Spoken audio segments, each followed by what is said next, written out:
trabalhos aqui da União e de reunião em torno de temas que são sempre muito engrandecedores para todos nós. Então, antes de darmos início aos trabalhos, vamos fazer nossa prece de abertura. Querido e amado Mestre Jesus, caros benfeitores espirituais, nosso querido e amado patrono Bezerra de Menezes, que nesta noite de trabalhos possamos ter nossos corações e pensamentos abertos, para que essa luz imensurável de Jesus possa penetrar dentro de nós, abrindo as janelas de nossas almas, engrandecendo ainda mais o trabalho de maturação e de conscientização de nosso espírito, para que as sementes depositadas dentro de nós possam encontrar o terreno fértil do amor e da paz, para engrandecer ainda mais o trabalho renovador em nosso planeta. A gratidão que hoje ampara todos nós possa ser recebida pelos amigos do mais alto, para saber que aqui estamos todos em união, a congregar as palavras do Cristo e a iniciar a construção deste grande reino de amor a se espalhar por toda a humanidade. Muito obrigado, benfeitores amigos, nos amparem ao longo do trabalho desta noite e sigam sempre sendo o farol nos guiar nesta estrada de aprendizado. Que assim seja. Então, amigos queridos, hoje nós temos a alegria de contar com a presença do Gilmar Bortolotto, que é trabalhadora há muitos anos na seara espírita e que vem, através da sua palavra, através muito mais do seu exemplo, contagiando todos nós em trabalhos, seja na ressocialização daqueles que falharam e tropeçaram na estrada da vida, seja levando palavras de alento e de engrandecimento a todos nós.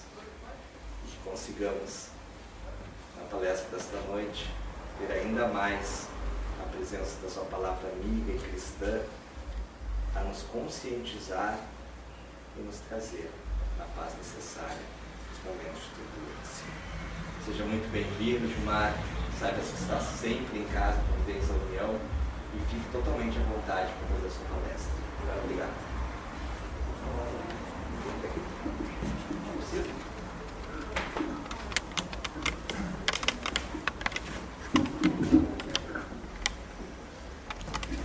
Boa noite. Proposta hoje, né? A sugestão que a gente deu é que nós debatêssemos um pouquinho aqui sobre a dinâmica da lei natural, né? Porque ainda uma parte das pessoas, né, ainda imaginam que a gente está caminhando pela vida e que os acontecimentos que se seguem na nossa vida, né, eles têm alguma coisa de aleatório. Ou seja, que eu estou numa situação melhor ou pior do que aquele que está perto de mim porque eu tenho mais sorte ou mais azar. E que isso, essa pessoa ainda não consegue relacionar os resultados que ela vem atingindo com as suas ações, com a qualidade das suas ações, né? O próprio cristianismo e a doutrina espírita, que tem base cristã, eles sofrem algum prejuízo, né, por conta por vezes, como nos passam a informação sobre essa dinâmica pedagógica, né, que é a vida. Só para dar um exemplo, historicamente a gente sabe que Jesus viveu aqui na Terra uma vida pública que durou 3 anos só. E durante 3 anos, pelo exemplo, então, porque ele não escreveu uma linha, ele deixou o que hoje nós chamamos de Novo Testamento, né? Da Boa Nova, o Novo Testamento. Testamento. E o Novo Testamento, ele procura trazer uma visão um pouquinho mais moderna sobre a dinâmica pedagógica, essa que a gente chama Deus, né? Mas muitas pessoas ainda compreendem o conceito do que seja Deus como se Deus fosse alguém, né? Como se Deus tivesse forma humana, como se Deus estivesse em algum lugar que às vezes eu vou chamar de céu, né? Então essa pessoa, ela pensa mais ou menos assim: se eu for bom, quando eu morrer fisicamente, eu vou para o céu. E se eu não for bom, eu vou para um outro lugar que a gente chama, algumas teologias chamam de inferno, né? E tem outros postos intermediários, né, que a gente vai ao longo do tempo compreendendo um pouquinho melhor. Por que que isso é assim e por que que às vezes informam assim para a gente? Porque depois que Jesus morreu fisicamente, né, então depois que ele passou por aqui, as pessoas que viviam no entorno dele, inclusive os apóstolos, começaram a tentar ver uma forma de preservar aquele conhecimento, né? E o que que eles fizeram então? Eles começaram a construir uma espécie de organização. Primeiro tinha que achar então, tinha que eleger quem seria o sucessor de Jesus, né? Se seria Pedro, se seria Maria, enfim, né? Coisas que são humanas. É muito importante a gente ter essa noção, porque as religiões e as filosofias, elas são só formas de tentar comunicar e explicar uma metodologia, né? Então, se a gente é católico, protestante, espírita, não interessa. O que interessa é que quando nós vamos a um lugar, qualquer que seja, a um templo religioso, nós vamos buscar informação para ser funcional na nossa vida, senão não tem sentido. Eu não posso vir a uma casa espírita para me transformar num espírita formal, para colocar mais uma máscara, mais uma das tantas que eu já uso. A doutrina espírita não é finalidade, ela é meio, ela é instrumento. Se eu utilizar esse conhecimento de modo que ele seja funcional na minha vida, o resultado tende a ser melhor para mim. Mas o que me interessa é o resultado, não o meio que eu vou utilizar, né? O meio é apenas o conhecimento. E aí os homens então tentaram organizar o conhecimento trazido por Jesus pelo exemplo. E primeiro eles criaram então uma espécie de instituição, uma igreja, a igreja cristã primitiva, né? E quando eles criaram a igreja, e ao longo dos séculos, eles foram hierarquizando essa instituição e hierarquizando também o conhecimento, né? Então eles criaram postos, diáconos, padres, bispo, papa. E aí o conhecimento, aos pouquinhos, começou a ser desvirtuado em parte. Desvirtuado em parte. Ele começou a ser jogado de cima para baixo, como dogmas, então, né?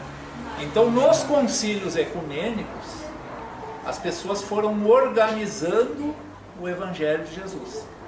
Porque como Jesus não escreveu uma linha, que seja, quem é que escreveu o Evangelho? Foram os homens. E que homens eram esses? Eram pouquíssimas pessoas que sabiam ler e escrever na época de Jesus e nos séculos subsequentes. A época que Jesus esteve aqui, o registro histórico é de que menos de 10% da população do mundo sabia ler. E mal. Escrever era uma dádiva que pouquíssimos tinham acesso a esse aprendizado. E essas pessoas que então, como é que transmitiam o conhecimento cristão?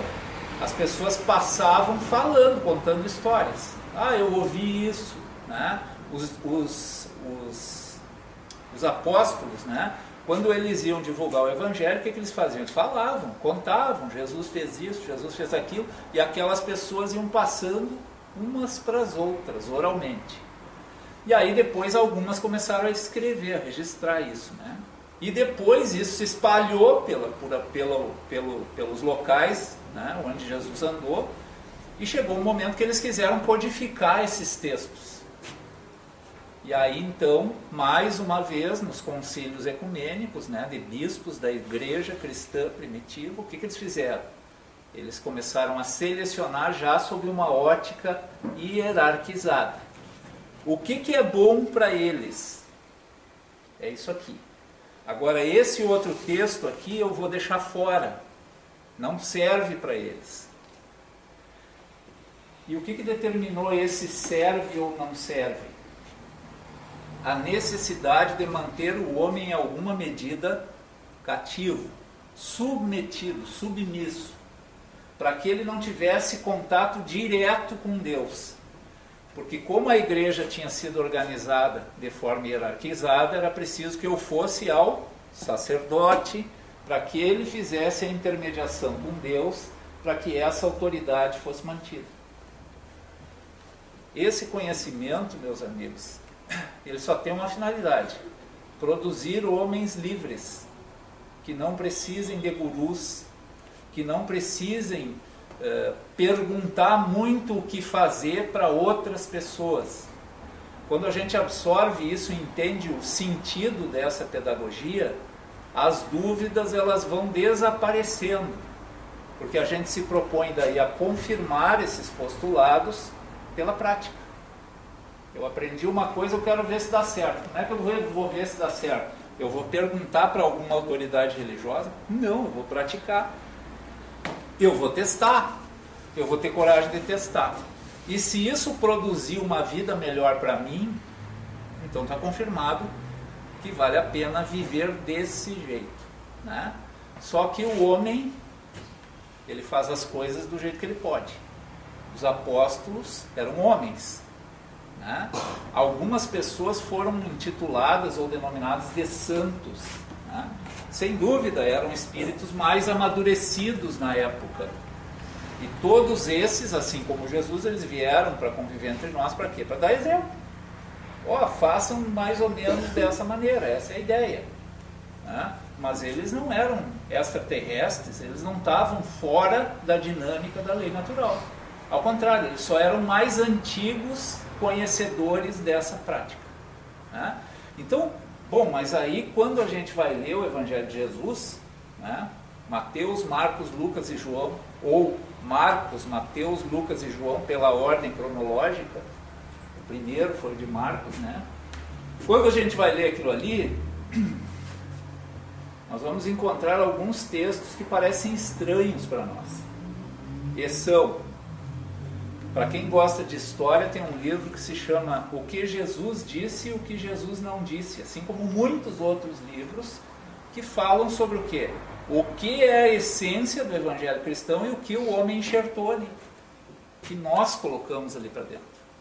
Então, nesses textos, quando as pessoas estavam escrevendo, sobrava um pedacinho e elas colocavam um comentário pessoal. Isso é historicamente comprovado.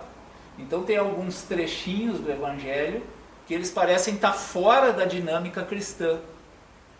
Então, quando a gente lê o Evangelho, o que nos interessa, né? Kardec dá uma sugestão que a gente precisa seguir. A essência do Evangelho são os ensinamentos morais do Cristo. É isso que nos interessa. É a dinâmica moral. E a dinâmica moral que Jesus deixou, né, é o que produz um ato livre, um ato de liberdade. Então, alguns autores definem assim, o ato moral é um ato de liberdade. O homem só pode praticar atos morais com convicção, porque é difícil praticar ato moral, porque ato moral tem custo, porque num mundo corrupto, às vezes a gente precisa fazer um esforço para praticar o ato moral. Porque num mundo que é cheio de condicionamentos que determinam a gente a ir para um determinado lado, e a gente sabe que precisa ir para o outro pode ter custo. Então o ato moral é um ato que na essência tem que ser praticado por um homem, por um espírito cada vez mais livre e convicto sobre o que ele tem que fazer. Essa é a ideia do ensinamento cristão que está ali no Evangelho de Jesus. Mas Jesus inventou alguma coisa? Nada. Absolutamente nada. O que ele propôs no Evangelho, na Boa Nova, no Novo Testamento, foi uma interpretação um pouco mais avançada de uma lei que já e sempre existiu. Então, vejam, a gente vai fazer a leitura ali do Evangelho segundo o Espiritismo. Capítulo 1, eu não vim destruir a lei. Essa é uma frase atribuída a Jesus, eu não vim destruir a lei. Bom, primeiro, por que ele afirmou isso? Eu não vim destruir a lei porque eu também preciso me submeter a ela.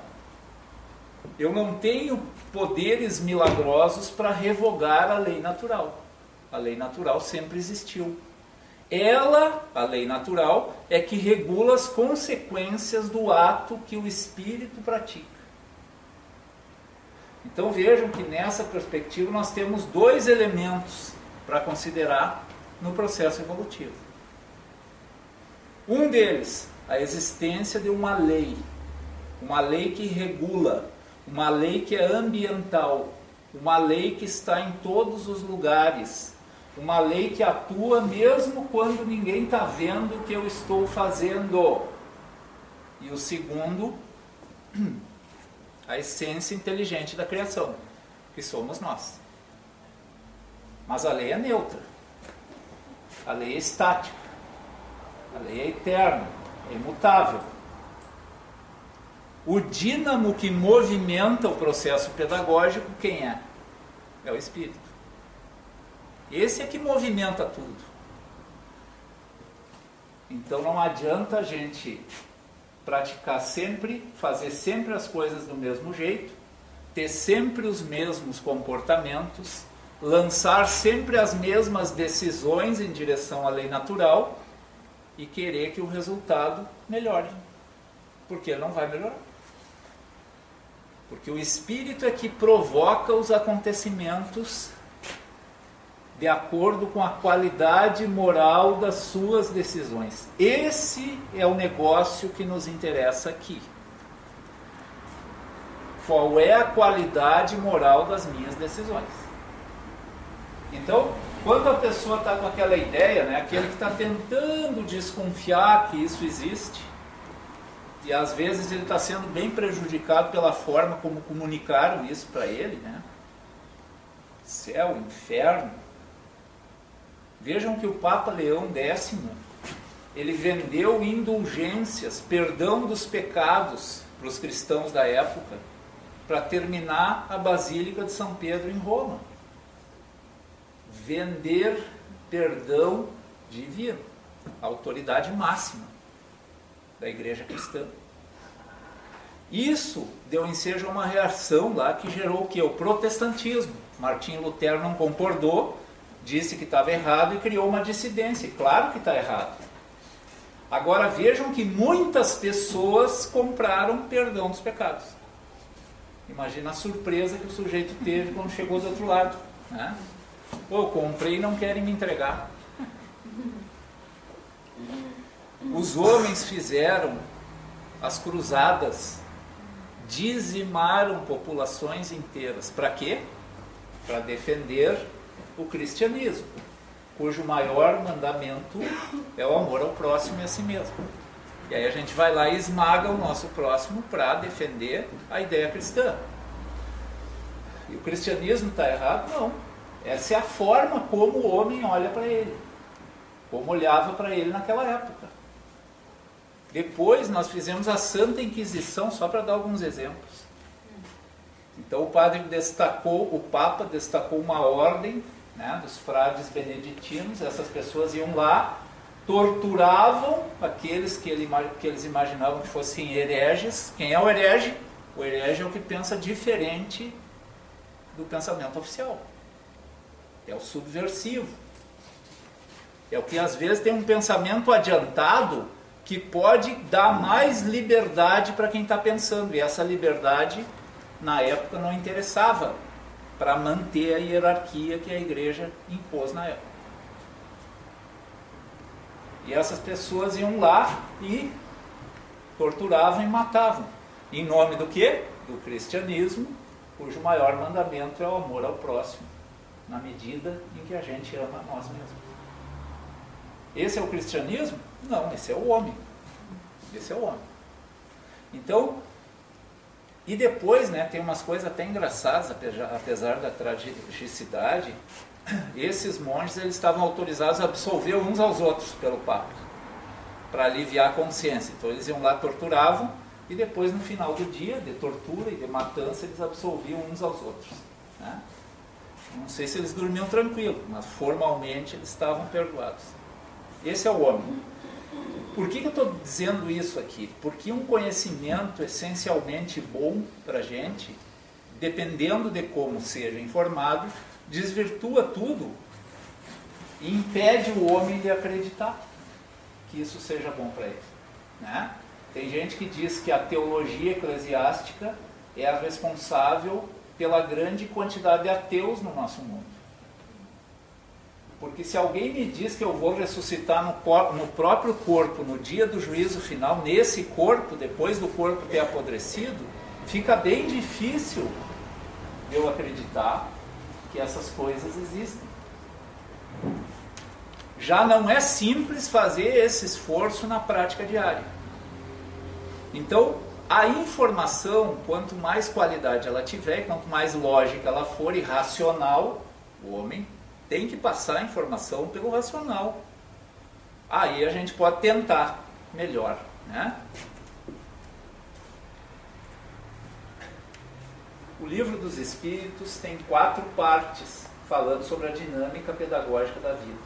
Primeira parte, Deus e os elementos gerais do universo. As perguntas dessa primeira parte. Segunda parte, o Espírito, a essência inteligente da criação. Terceira parte, a lei natural, o código moral. A lei que regula tudo. E quarta parte, as consequências. Prazeres e penalidades presentes e futuro. Ou seja, o nosso céu ou inferno. Deus, o Espírito, a lei e as consequências que decorrem das decisões do Espírito. Mas aí, quando nos ensinam que Deus está fora da gente, a tendência é que o homem se mantenha na infância sempre. Ele não muda o comportamento, mas passa rezando para alterar a consequência do seu comportamento. Ele fica na infância. A gente vai lá, faz sempre a mesma coisa e depois chega em casa e reza para não acontecer aquilo que a gente já sabe que vai acontecer. Porque alguma consciência a gente já tem de que decisões de baixa qualidade moral não podem ter como resultado alguma coisa boa. Questão 614. O que se deve entender por lei natural? Simples a resposta. É a lei de Deus. Cada religião ensina ou comunica isso de um jeito. Os 10 mandamentos, que são a essência da lei natural. Aqui no Livro dos Espíritos, isso vai estar dividido nos questionamentos, mas tentam informar para a gente o quê? Tu vives num ambiente normatizado. E o teu negócio, o teu problema não é o outro. O que te incomoda, o que causa a tua infelicidade não é aquele que se relaciona contigo. Esse que se relaciona contigo é apenas o agente provocador das tuas decisões. Então, se esse que convive contigo, pode ser qualquer um, o próximo é qualquer um, o próximo é todo mundo. Se esse que convive contigo te ofende, o teu raciocínio não pode ser assim. Ele me ofendeu e ele é a causa do meu mal. A pergunta precisa ser, para que tu decida com qualidade, por que eu me ofendo com aquilo que o outro me fez? Eu me ofendo por conta das minhas fragilidades. Se eu quiser evoluir, avançar, crescer moralmente, eu preciso corrigir as fragilidades que fazem com que eu me sinta ofendido por qualquer coisinha. Quando me chamam disso, daquilo, qualquer coisa, eu já me melindro. E eu me melindro porque eu não me conheço. Se eu me conhecesse, não adianta me chamar de A se eu sei que eu sou B. Isso para mim não vai ter sentido e não vai ter repercussão. Agora, se eu não sei o que eu sou, eu vou ser o que todo mundo disser que eu sou. E aí fica complicado. Então, a lei natural é a lei de Deus, é a que regula os efeitos das nossas decisões. E o homem é mais ou menos feliz conforme se aproxima ou se afasta dela.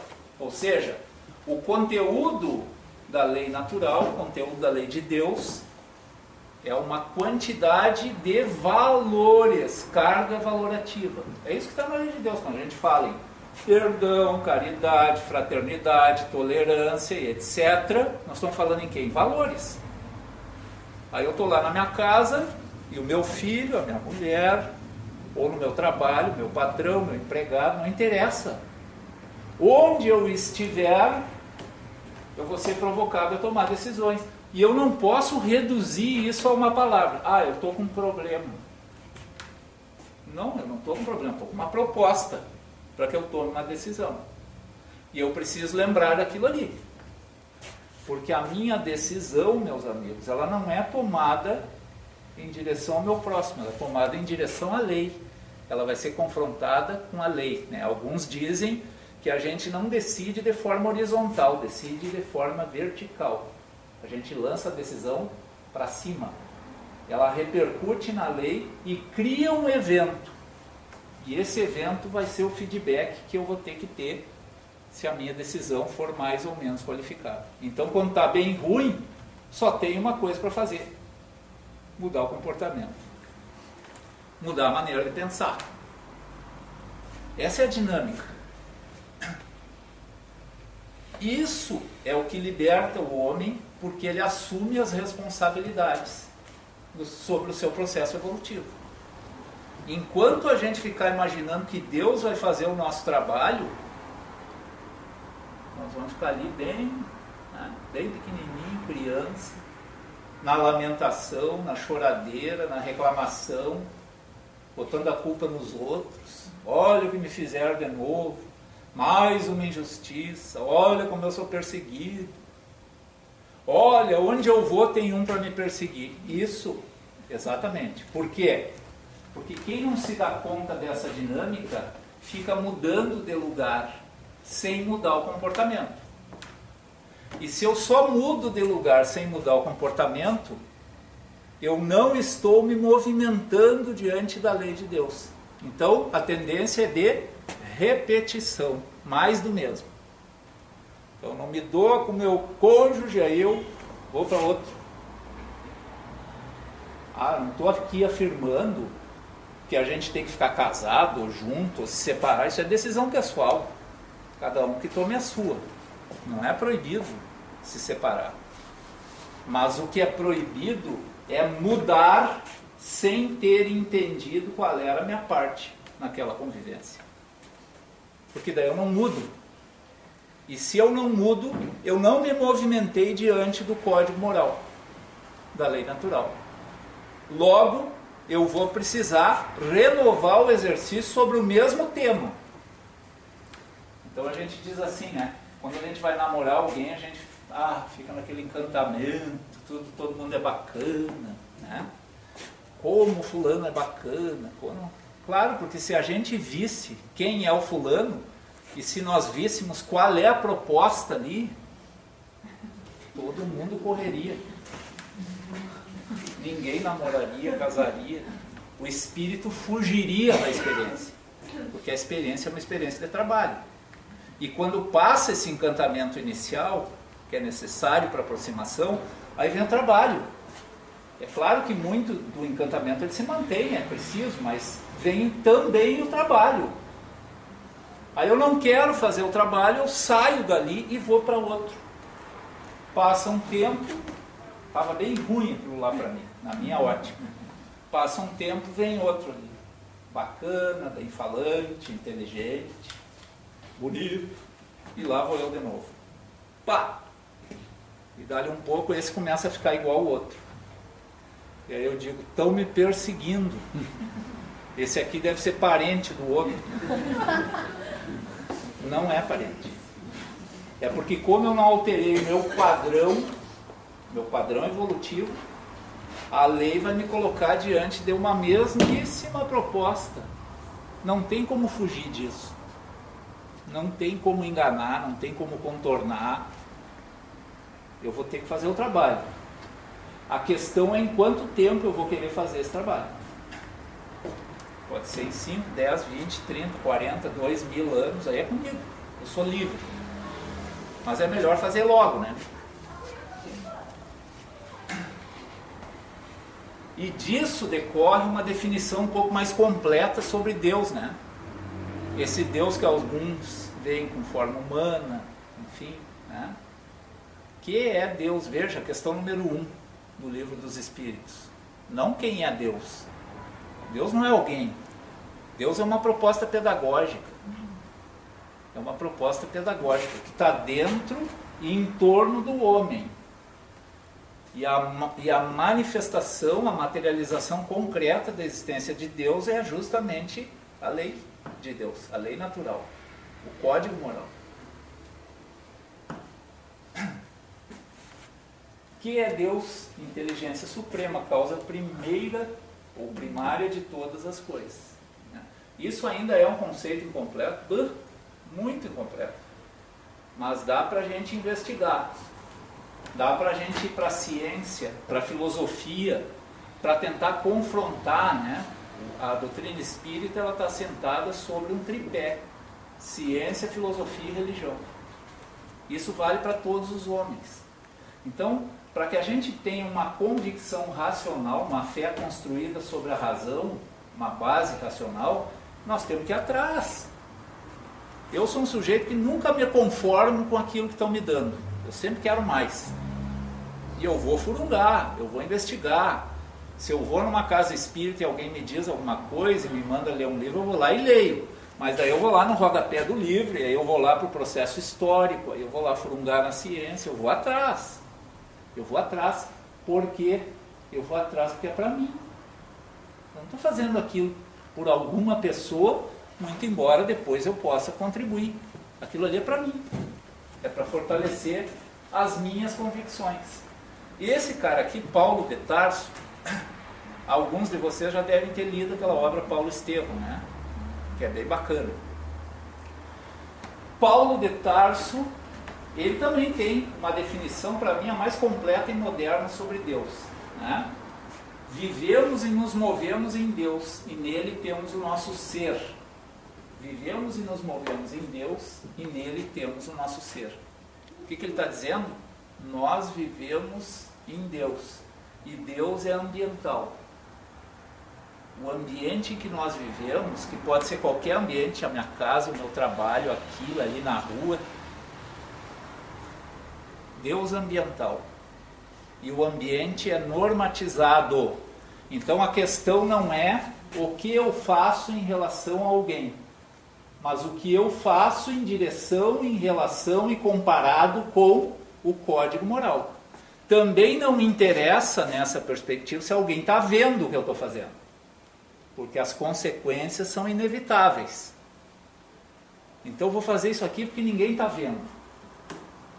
Não adianta, porque a decisão que eu estou tomando, ela será confrontada com o código moral e vai ter repercussão.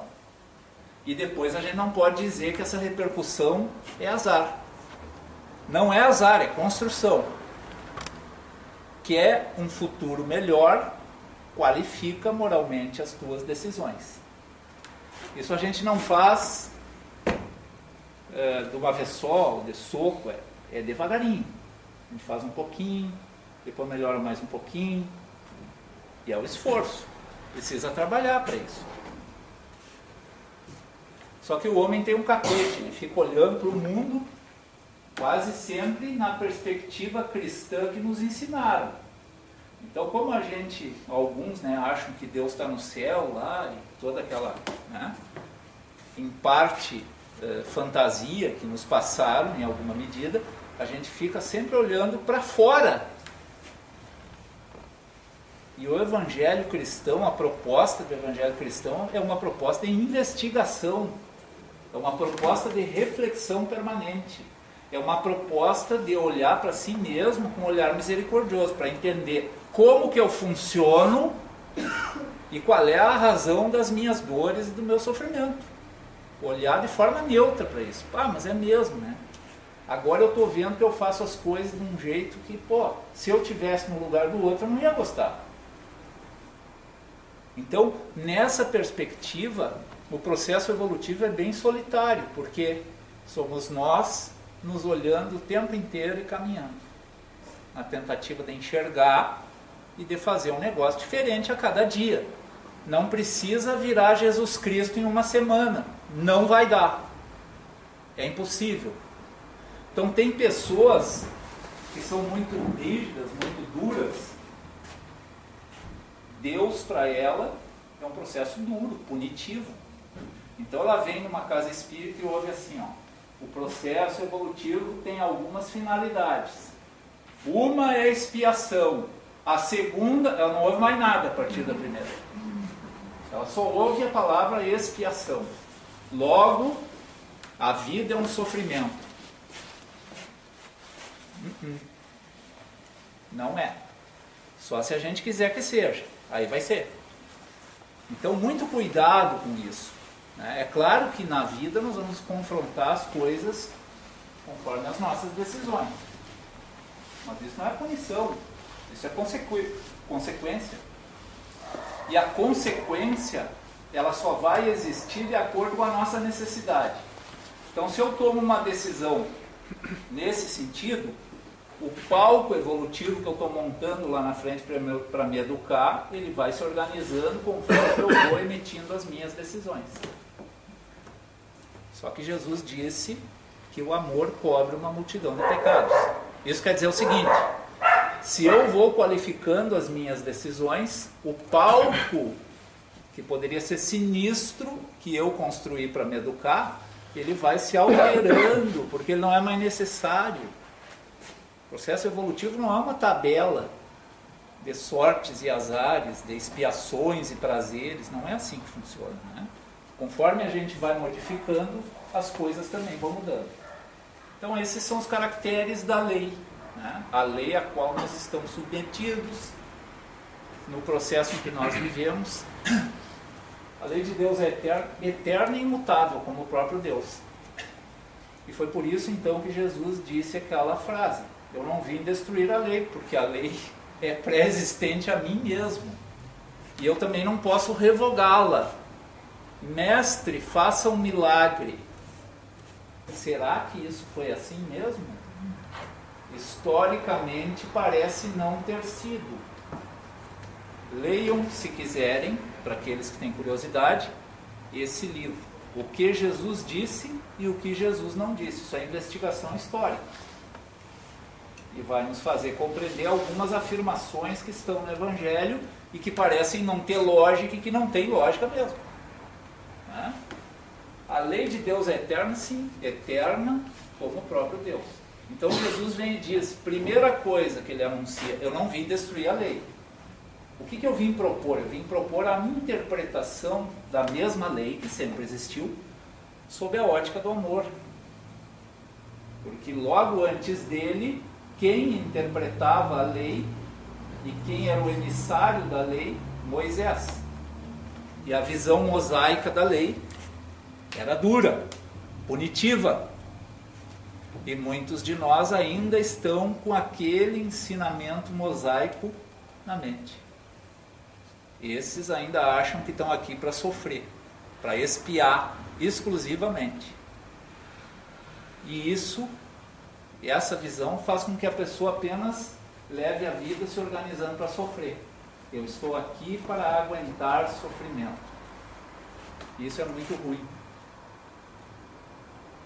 A proposta não é de sofrimento, a proposta é do jugo leve, né? Não é isso? Jesus, então, conversando, comunicando a lógica da lei, disse o seguinte: eu preciso que vocês se submetam ao meu jugo. Qual é o teu jugo? O meu jugo é o cumprimento da lei, porque não tem outra forma de avançar.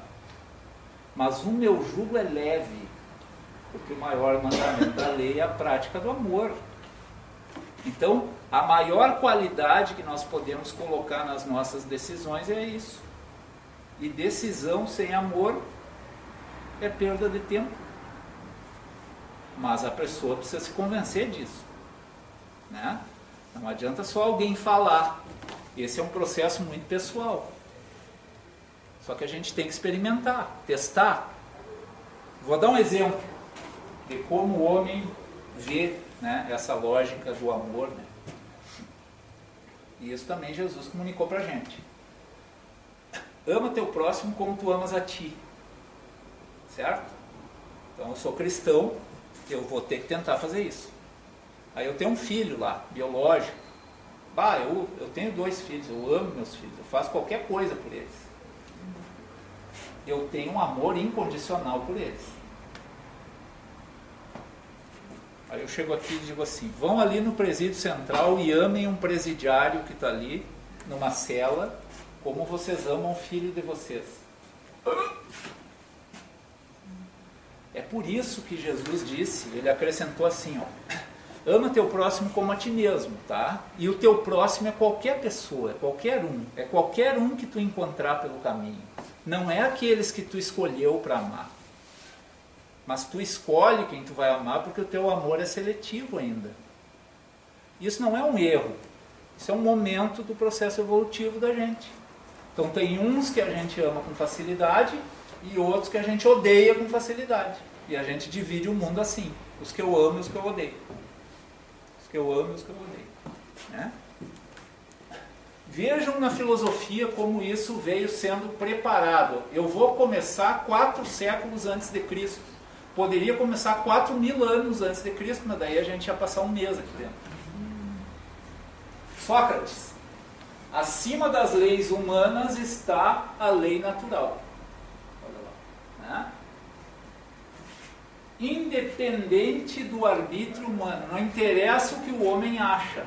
Acima dele está a lei natural. Né? Universal, fonte primordial de todo o direito positivo.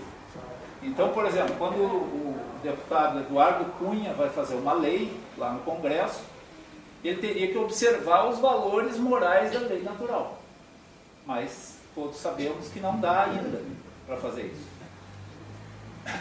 Porque se ele fizesse isso e os homens tentassem cumprir, a gente não precisaria de cadeia, não precisaria de promotor, de juiz, de fiscal, de tudo que é coisa, porque o homem cumpriria esse mandamento espontaneamente. Não é o nosso momento ainda. Tem uma parte que a gente cumpre e uma parte que a gente não cumpre, principalmente quando não tem ninguém olhando. Platão, é possível, ele falava no estado ideal. Né? Qual é o estado ideal que funciona direito? É aquele governado de acordo com as leis da natureza. Então, todos eles lá falavam numa mesma coisa, por quê? Porque eram espíritos mais antigos que já sabiam, já tinham internalizado isso. Né? Eles não discutiam mais, eles sabiam o que tinham que fazer. Né? Sócrates, quando foi julgado e quando recebeu a sentença de execução, né, ele recebeu na cela dele a mulher dele. E a mulher dele veio apavorada e disse, Sócrates, os juízes te condenaram à morte. E ele respondeu o quê? Eles também estão condenados à morte.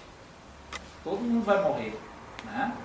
Mas eles estão errados. E o Sócrates então teria respondido, ainda bem. Se eles estivessem certos, o errado seria eu.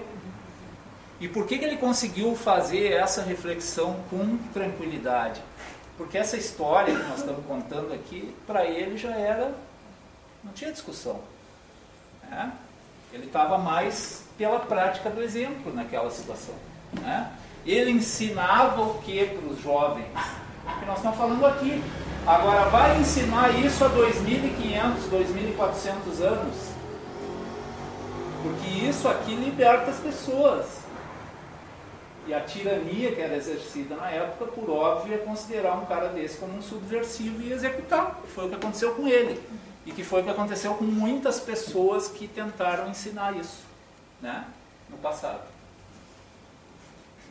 Aristóteles, a lei natural tem existência no justo, de acordo com a natureza.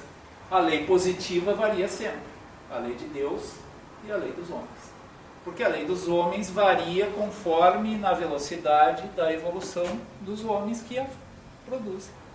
Né? Ah, o mundo está muito ruim. Mas quem fez isso? Foi Deus? Não, somos nós. A gente constrói o que está aí na rua. Né? A gente quer justiça. Queremos justiça. Quando é para alguém que nós não conhecemos, a justiça é o que tem dentro dos nossos presídios aí. Né? E as pessoas ficam apodrecendo e ninguém dá um pio, está tudo normal. Agora, quando a justiça é para nós, não, aí tem que ser justiça plena. Tem que ser justiça misericordiosa. Complicado. Mas aí a gente quer andar na rua. Não quer que haja violência, mas pratica a violência. E chama a violência de justiça. Cícero. Há de fato uma verdadeira lei denominada reta razão. Então todos esses caras estavam se dando conta do quê? Da existência de um código moral, de uma lei eterna e imutável. Né? Santo Agostinho, não sei se vocês já leram a obra dele, um livro Confissões.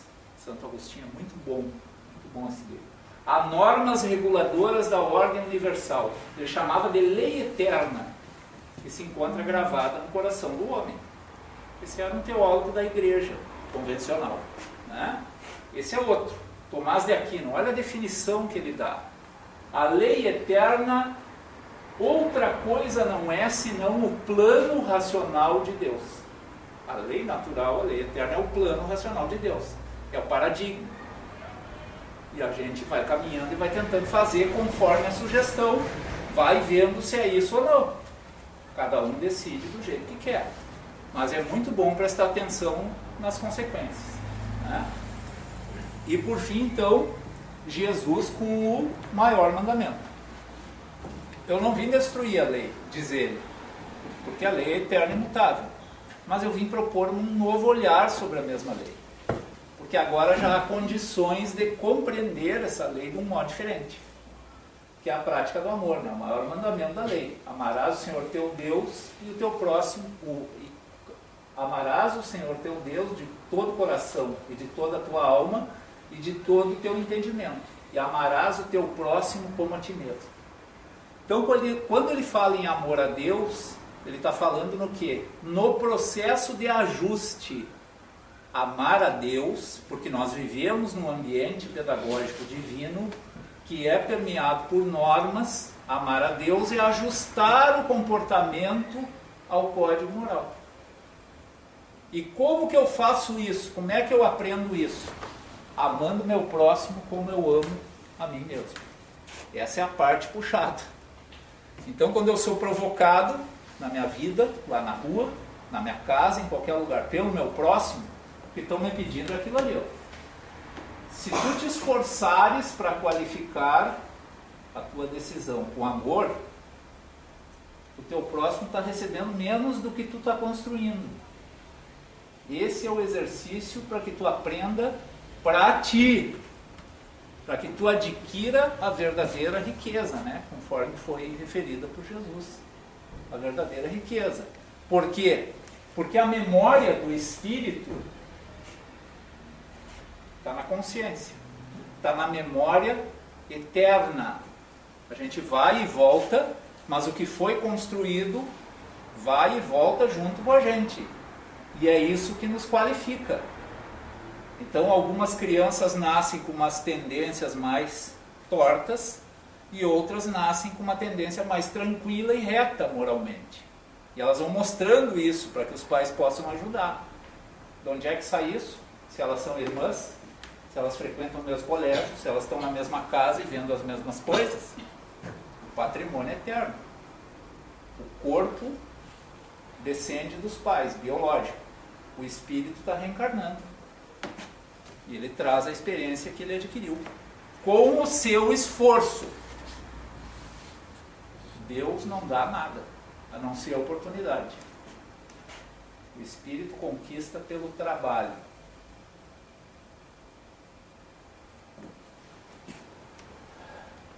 E esse é o critério de justiça que a gente se esforça então para tentar praticar. Se a justiça é uma lei natural, questão 874 do Livro dos Espíritos, Por que os homens a entendem de maneiras diferentes? E um considera justo aquilo que o outro considera injusto. Né? A gente vai para um jornal digital aí, quando matam, assaltam uma pessoa, e ali embaixo tem as opiniões dos internautas sobre o que fazer com o sujeito que foi preso. E a gente precisa ler aquilo ali. Porque aquilo ali é a média do pensamento das pessoas que vivem nesse planeta. E isso deveria nos preocupar. É um absurdo, me parece. Deveria nos preocupar. Esses somos nós. Esses somos nós. E como esses somos nós, pedir para Deus que produza um mundo mais pacífico, só isso. Os homens precisam mudar essa coisa. Não para que o mundo fique mais pacífico imediatamente. Por eles mesmos. O aprendizado pode ser feito com mais ou menos dor. Isso é uma decisão, é uma escolha que a gente faz. Então, tem muita gente que quer a morte do outro, e para aprender que a morte do outro não é uma solução, às vezes ela vivencia a morte próxima dela. E aí ela sente a dor. Assim como o homem que vive pela violência. Quase sempre, naquele momento, ele será educado pelo processo pedagógico que ele mesmo está elegendo. Quem mata, quem vive da violência, quase em todos os casos aprenderá naquele momento pela violência. Porque o outro decidiu? Não, porque ele está escolhendo. E o espírito registra a morte violenta. Então tem gente que volta para cá, vê uma arma e não sei porque eu vejo arma, me sinto mal. Claro, porque a memória está ali. Essa memória não é consciente para ele, mas ele passou pela experiência e o registro está ali. E esse é um instrumento de violência. Cuidado. Né?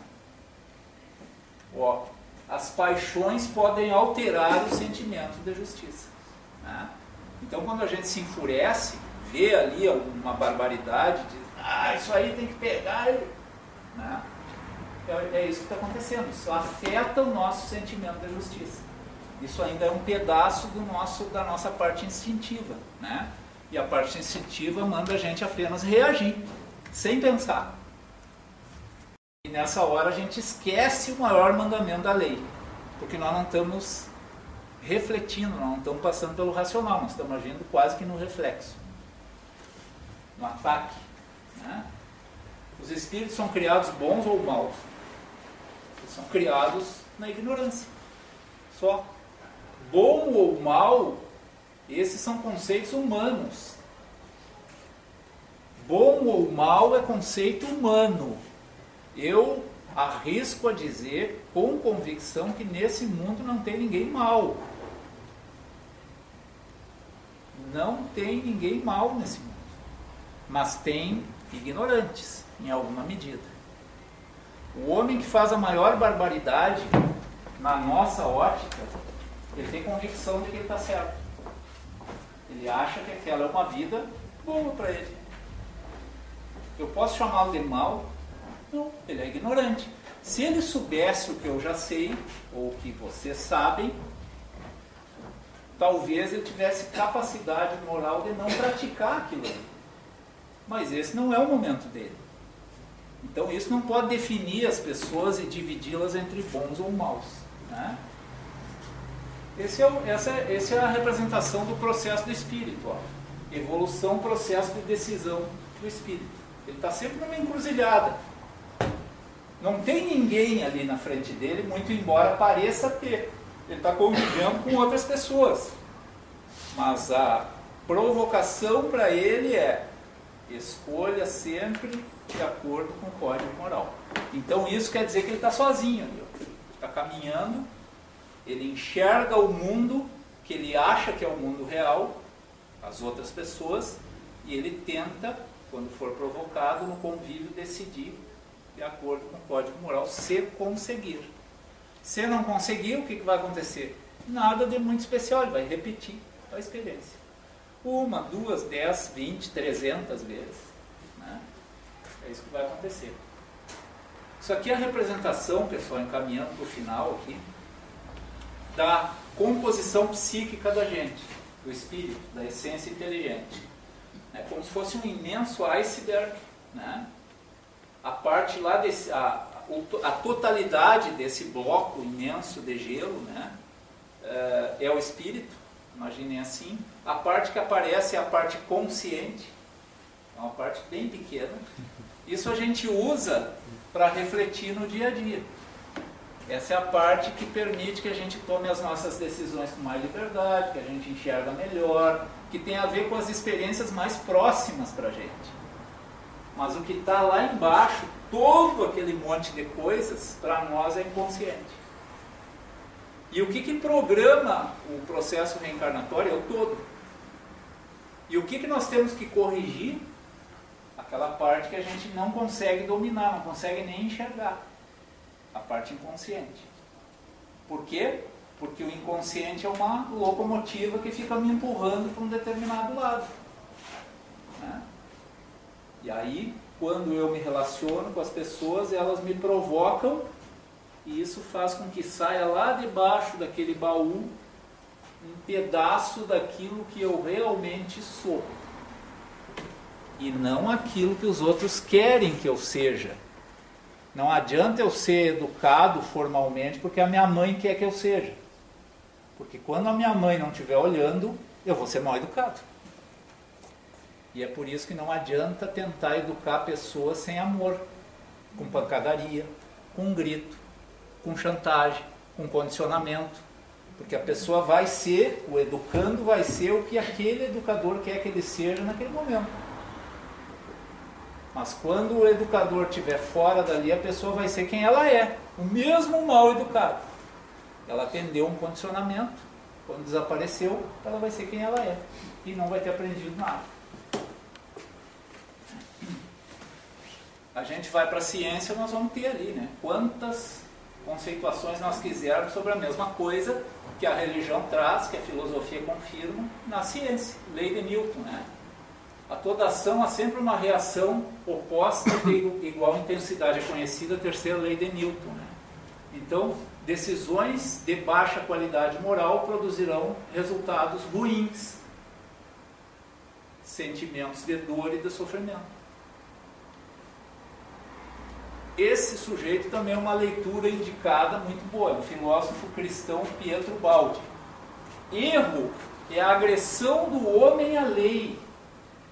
Vejam, erro não é a agressão do homem a outro homem.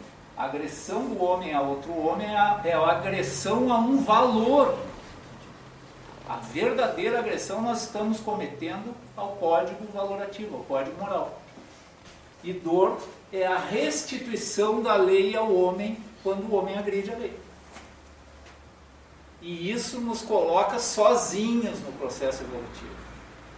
E isso faz com que a gente enxergue esse negócio e pare de colocar a culpa nos outros.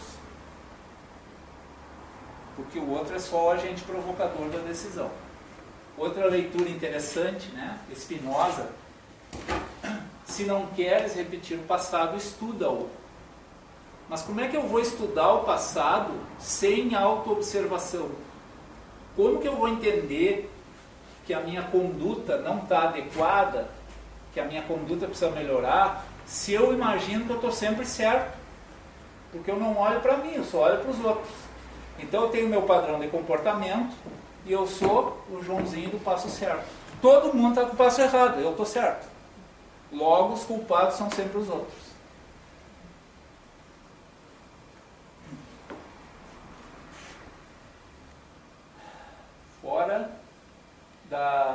Fora do direito consagrado pela lei humana, qual é a base da justiça agora sim, fundada na verdadeira lei, que é a lei natural.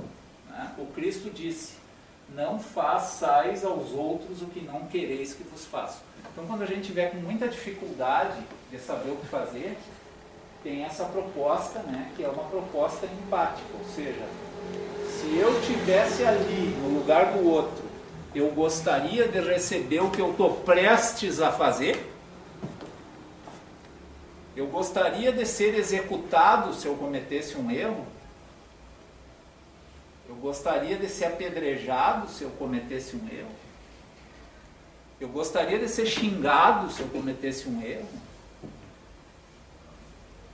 Se der tempo, nem sempre dá, porque a gente é um pouquinho impulsivo.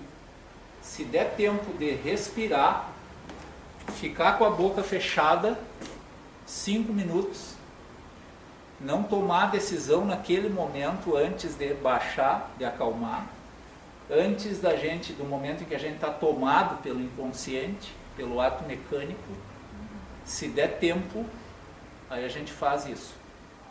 Eu estou ali, eu gostaria de receber o que eu estou prestes a fazer. Isso pelo menos é um grande freio, né, que impede que a gente cometa barbaridades. E aqui, né, essa imagem representa a parábola da mulher adúltera. Aquela história que todos conhecem. Jesus estava ali parado, né, escrevendo na areia, e uma mulher vem com uma multidão atrás que queria matá-la a pedradas. E um doutor da lei então vem e provoca Jesus, diz assim, ó, mestre, essa mulher foi pega em adultério. E a lei, que era a lei mosaica, mandava lapidar. O que é lapidar? É matar pedradas. Vejam, ainda há países que fazem isso. Matar a pedradas. Então eles enterravam a pessoa, deixavam só a cabeça para fora e a multidão apedrejava a pessoa até matar. Esse é o homem. E aí Jesus então teria emitido aquela, né, ele devolve a pergunta. Ele diz, quem de vocês não errou? Quem ainda não errou pode começar o apedrejamento. E aí todos foram embora. Porque todo mundo erra, a gente passa errando. E errar é só um conceito sobre o nosso procedimento diante do Código Moral. Isso é comum e não é problemático, isso é do processo, né? E a proposta é do jugo leve. A proposta não é da punição, do castigo, da expiação. Essa é a cabeça do homem duro. Aí ele fica só a mulher ali, ele diz, mas isso quer dizer que ele passou a mão na cabeça do bandido? Não. Aí ele diz, mulher, onde estão os que queriam te julgar? Ela disse, eles foram embora. Aí ele diz, então tu também vai, só não peca mais. Então qual é a mensagem? Né? Vai e tenta mudar o comportamento. Tenta mudar o comportamento. Então, mas por que omitir o julgamento é tão importante para a gente? Porque o julgamento é um ato de olhar para fora. Se eu gastar meu tempo olhando para os outros e dizendo que um é ladrão, o outro é bandido, o outro é assassino, o outro é não sei o que lá, o outro é egoísta, o outro não é cristão, o outro não é espírita, o outro não é não sei o que, dali um pouco acabou a minha vida. E eu não fiz a única coisa que eu tinha que fazer, que é olhar para mim. Porque eu gastei a minha vida inteira olhando para lá. Esse é o conteúdo dessa parábola. Julgar é perder tempo. Principalmente porque o teu juiz interno ainda é muito torto comparado com a lei moral, que diz que o amor tem que ser incondicional para todos e que isso é um exercício que tu tem que fazer. A gente tem que fazer, tentar fazer o exercício, né? Essa é a proposta. Opa! Vou mostrar a última lâmina ali. Não sei se eu consigo. Bom, a última lâmina fala sobre aquela afirmação que está ali, que é a seguinte, né? Reconcilia-te depressa com o teu adversário enquanto tu estás no caminho com ele. Vou dar mais um exemplo aqui do nosso olhar, do nosso cacuete de olhar para fora. Reconcilia-te sem demora com o teu adversário enquanto estás no caminho com ele. Essa é uma recomendação para a gente. E a gente quase sempre olha e pensa assim, ó, é mesmo? Tem um cara lá que é meu inimigo, então eu preciso ir lá me reconciliar com ele. mas está difícil, eu preciso pedir perdão, afinal, ou preciso perdoar. Tem gente da mesma família biológica que não consegue, né? O irmão mora na mesma casa e as pessoas não se falam. Mas eu preciso me reconciliar com o meu inimigo. E o nosso olhar, o nosso cacuete de olhar externo sempre nos indica que o inimigo está lá. O inimigo está lá. Por mais que eu tenha que pedir ou conceder perdão, ele é que está errado, né? E o olhar que o Evangelho de Jesus pede é diferente disso. O único inimigo que nós temos é a nossa ignorância, é o nosso atraso, é a nossa incapacidade de compreensão. Isso é nosso. Então, Jung diz isso. O meu inimigo, o miserável, o mendigo, o que precisa de perdão e reconciliação, sou eu. E essa reconciliação eu faço comigo mesmo e com o código moral. Todos os dias. Um pedacinho, mais um pedacinho, mais um pedacinho. Porque quanto melhor a gente enxerga essa sistemática, melhor, mais liberdade a gente tem para decidir, porque melhor enxerga o processo. Quando a gente se movimenta, progride diante da lei, o que está acontecendo é que nós estamos aprimorando o nosso senso ético individual, melhorando a qualidade da consciência, da compreensão dessa lei. Eu acho que era isso que eu queria dizer, basicamente. Vou devolver a palavra para a gente. Obrigado.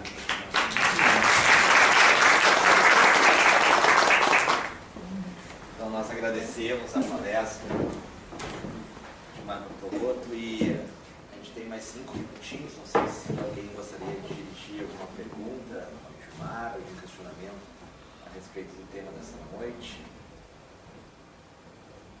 Eu teria então uma pergunta, Gilmar, com uma complementação no livro Nós, psicografado pelo Chico Xavier. O Emmanuel tem uma frase bastante apropriada, que ele diz que nós somos senhores de nossas escolhas, mas escravos das consequências. Ele apresenta aí 2 conceitos bastante caros ao Espiritismo, que é o livre-arbítrio e a lei da ação e reação. De que forma interage a lei natural e todas as leis morais do homem no momento que a gente tem, às vezes, a lei da ação e reação, que nos traz consequências dos nossos atos, e ao mesmo tempo a lei da misericórdia divina, como forma de amparar e nos trazer sempre uma possibilidade de correção. Exatamente. Essa compreensão, porque a tendência do espírito culpado, que é o caso de muitos de nós, é sempre enxergar um processo assim, tem pessoas que quando elas chegam num interesse como esse que trouxe vocês aqui, elas ouvem algumas coisas e saem loucas de medo, porque elas começam a pensar no que elas fizeram e começam a esperar uma coisa que sempre vai ser ruim, né? Mas veja, a gente precisa interpretar essas coisas dentro de um sistema, né? Não é pensando uma ou outra afirmação, mas dentro da sistemática. A sistemática e a proposta é do jugo leve, né? A sistemática é do aprendizado do amor. Bom, então isso, o espírito vai tomando decisões e as decisões que ele toma é o melhor que ele pode dar. O melhor que ele pode dar, né? Só que isso, confrontado com a lei, vai provocar acontecimentos. Então aqui, bom, existe a lei da ação e reação? Existe. Então, quando o espírito está decidindo, na medida em que ele caminha no tempo, né, existe um palco que ele vai formatando para o dia de amanhã, sempre. Então, vamos dar um exemplo bem simples. Eu vou lá e agrido uma pessoa, né, e essa pessoa começa a gestar uma vingança contra mim. A minha decisão de baixa qualidade provocou um retorno, mais ou menos, né, dentro daquilo que eu decidi. Mas aí eu me arrependo. E vou lá e peço para a pessoa me perdoar. Aquilo que estava preparado para me atingir, para me educar pela violência que eu cometi, passa a ser desnecessário. Porque com uma decisão subsequente, eu reprogramei aquele palco evolutivo. Então, é nessa medida que sim, né, nós somos os gestores, nós é que decidimos o que vai nos acontecer. Mas isso não é inevitável, porque decisões subsequentes podem alterar o contexto. Então é nessa medida que Jesus diz assim, ó, o amor cobre uma multidão de pecados. Então um ato de amor modifica um ato de violência. E assim todos os dias, né? Muito obrigado. Mais alguém gostaria de fazer alguma pergunta? Então nós encerramos hoje a apresentação e a palestra do Mário, agradecendo amplamente a todas as palavras que ele nos trouxe, os ensinamentos e as lições, e explorando um pouquinho mais sua presença aqui para ele fazer a prece. Encerramento.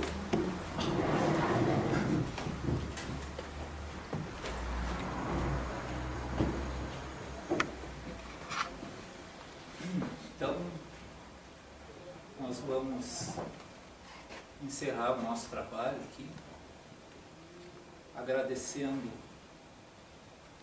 pela oportunidade da vida, em primeiro lugar,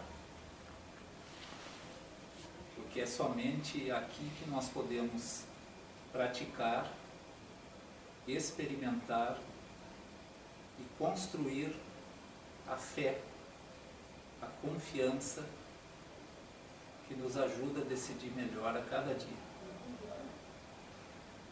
Nós agradecemos também por todas as experiências na nossa vida, mesmo aquelas que parecem ser bem difíceis, porque agora nós as compreendemos no contexto de uma metodologia que nos ajuda a refazer modo de pensar, a refazer comportamentos. E por fim nós deixamos o nosso pedido no sentido de que possamos enxergar melhor a nossa vida, nos detalhes, tenhamos paciência e que possamos, pelo esforço pessoal, irmos tomando decisões a cada dia melhores para nós mesmos. Que assim seja.